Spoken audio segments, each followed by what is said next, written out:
So I'm talking about stem cells for the joints, and particularly for the knee, because most of the research has been on the knee. And I would tell you this is a huge problem, arthritis of the knee. The lifetime costs associated with a person who develops arthritis in the knee is estimated to be $140,000 related to the arthritis. Okay, related to the arthritis. The average person waits 13 years before they have surgery. Okay, the reason they wait 13 years is they don't want surgery, or maybe they have arthritis when they're 55 and they see the orthopedic doctor. He says, why don't you wait till you're 65, because the joints only last about 10 years or so, and then it doesn't always work. About 20% of people still have pain afterwards. So they wait about 13 years. In that 13 years, they spend about, the US government or the healthcare system spends about $35,000 on injections, office visits, x-rays, MRIs. Eventually about half of them go on to get knee replacement, which costs about $70,000, and there's continued costs after that. If you get the knee replacement, you have a 2% chance of major morbidity, such as a heart attack or stroke or blood clot or death. So it's obviously a big problem. Only half the people get it, about 54%, and the lifetime medical costs about $140,000 annually. It's amazing how much we spend. And if we look at it from a United States standpoint, we've got to fix the healthcare problem, and it's got to be done through doing things differently. We spent in 2016 $11 billion replacing knees. Okay, so there's $11 billion spent replacing knees. What happens if we found something that could make it so you maybe didn't have to replace the knees? And that's where stem cells come in. Stem cells started getting studied kind of between 2007 and 2011 using either bone marrow or fat-derived stem cells, injecting it into the knees to grow cartilage. At first we were using stem cells for other things like leukemia.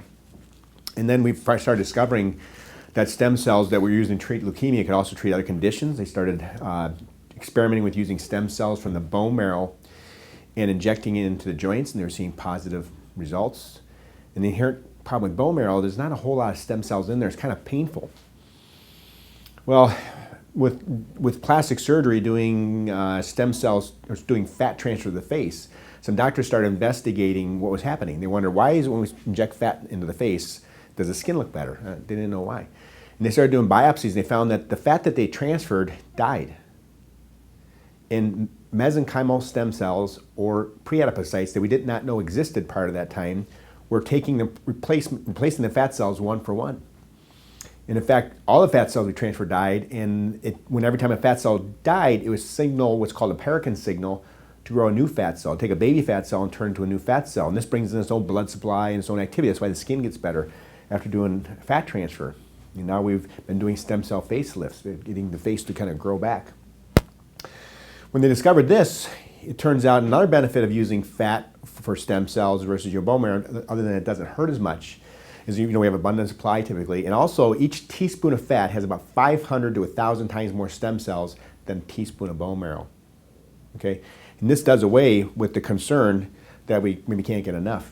Also, it answers some questions like maybe we can take less fat out, or maybe we can get better techniques to get the stem cells out of the fat.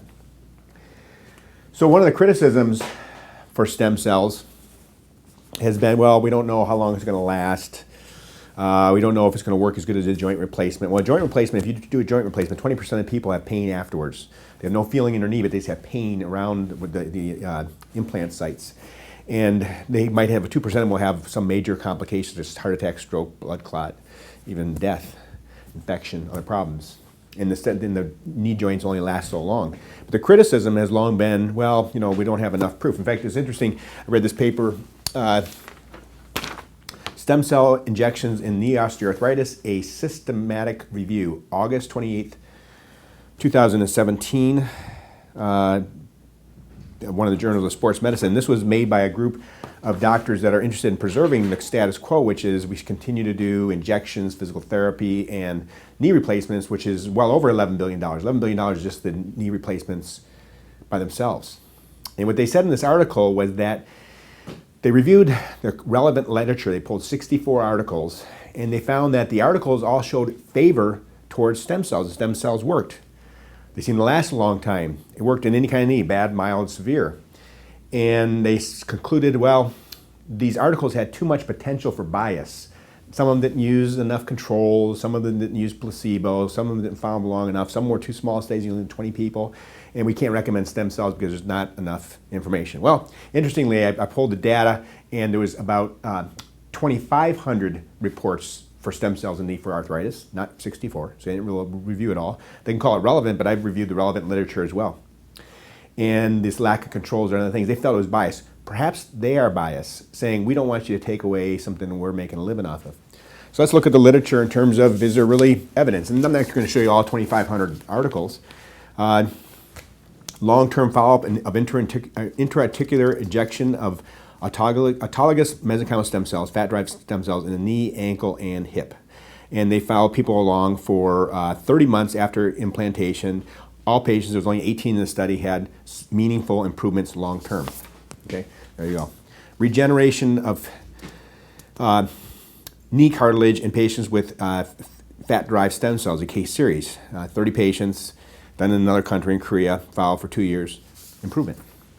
Patients were in their 70s. Intra-articular injection of mesenchymal stem cells for treatment of osteoarthritis of the knee. In this one, they had 3 different doses of stem cells, and they had different degrees of arthritis, and it turned out that it didn't matter how many stem cells they used, everybody improved, and they only followed them for 6 months. They did arthroscopy and showed that the cartilage defect decreased, and the cartilage pad thickened.